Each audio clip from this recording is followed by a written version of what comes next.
Hello. Hey, this is Brother Josh. We're working on a 2009 Honda CR-V and it's a 2.4 Honda CR-V 2009. You're hearing this noise on the side of the engine.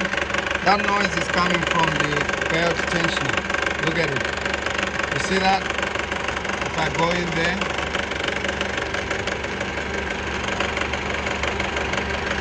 all I'm doing is to push the tensioner down a little bit and that noise is there.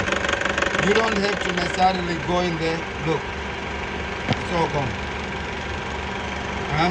All I did was to push the tensioner down a little bit. I just pushed the tensioner down a little bit. That's the tensioner right there. Trying to see if I can get to it. It's right there.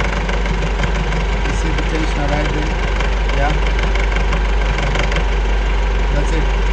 So that tensioner is making noise. You're gonna need to change the tensioner, okay? And once you change the tensioner, the noise will be gone. Again, this Brother Josh, your brother.